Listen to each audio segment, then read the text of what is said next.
much. Thank you very much for your time. My first question is, you have always been interested in the journeys. Why the journey of Pope? Why this journey?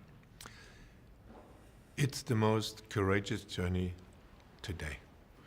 The journey that this man chose started with the decision to pick the name Francis, and to pick that name today takes guts.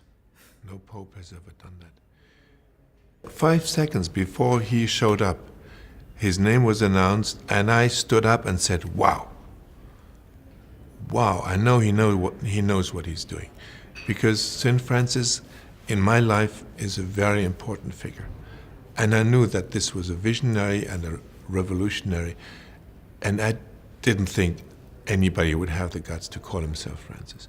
And then he showed up, and he was very ordinary, and he had a sense of humor. He stood and said, "Now I'm your new Bishop of Rome," but my colleagues had to go to the end of the world to find one, and everybody laughed, and I laughed too, and I thought, "Oh wow, he starts well." Do you remember where you are? In front of a television in Berlin, yes. In Berlin. What time took you to make the choice to make a film from Pope? It didn't cross my wildest dreams, that idea, but one day I got a letter by the Vatican saying, "We'd like to talk to you about the possibility of getting you interested in making a film about the Pope." And wow, yes, I was interested, but of course it would depend what sort of film. I couldn't make a commissioned film for Vatican TV. And then they were very clear. We don't even know what sort of movie. You would have to invent it, you'd have to write it, you'd have to conceive it.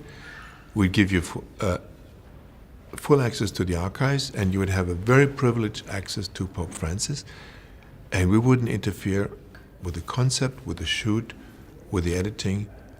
It was carte blanche, but you would have to find an independent production, you would have to produce it outside of Vatican, and it was fantastic. It was not an offer I could refuse, because I felt this man was one of the most important people on this planet, and I wanted to follow his journey.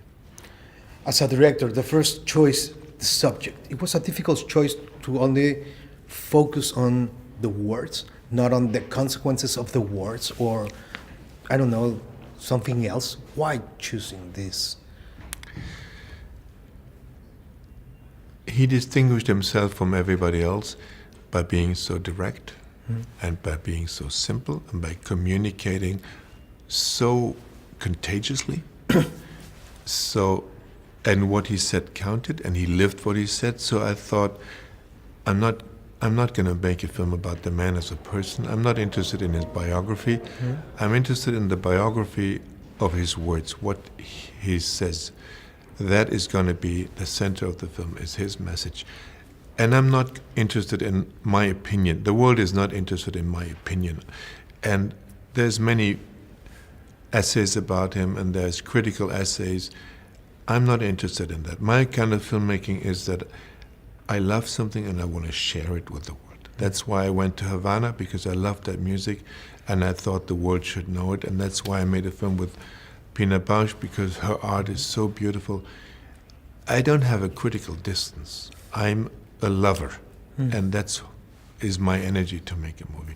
And I love the message of this man, and in the end, getting to know him, I love this man very, very much. And I had this unbelievable privilege to be face to face, and I thought, I can't have that for myself. I have to share that. And then I realized I didn't even want to appear as a person. I wanted to have center stage for him and what he says, and I wanted to disappear. So now he's looking at everybody. He's looking through me, so to speak. That's the technology we used. By looking at a screen with me on it, he looks at everybody. That's what I'm going to ask. It's sort of a teleprompter, except that it doesn't say what he has to say. It doesn't have words, but he sees my face, and by looking at me and by talking into my eyes, he looks at everybody. Okay. One more question. Mexico. What do you think about right now from Mexico? We have a lot of issues. Obviously, the themes about the border, the themes with the United States. We have elections. We have a great filmmakers. What do you think about Mexico right now? I feel that Mexico is a place of incredible energy right now. I feel ashamed of politics of a country that I like. I like America, and I like the values of America. And I'm angry that these values are so trampled on. And I think it's a sad world right now because so many of people in power are moral dwarfs and have no right morally to talk to us and govern us.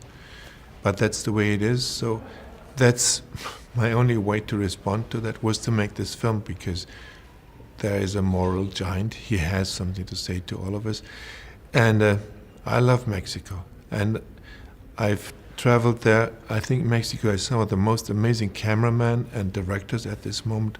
Some very powerful guys who really are changing cinema. And I hope that Mexico will come out of this confrontation it is right in now even stronger. And I hope, I mean, it's so crucial. Mexico doesn't have many borders. The United States don't have many borders. My country, Germany, we have borders with 11 countries and lots of different languages. I think if you have only 2 neighbors, you should love them and you should be open and transparent. Thank you very much. You. Thank you.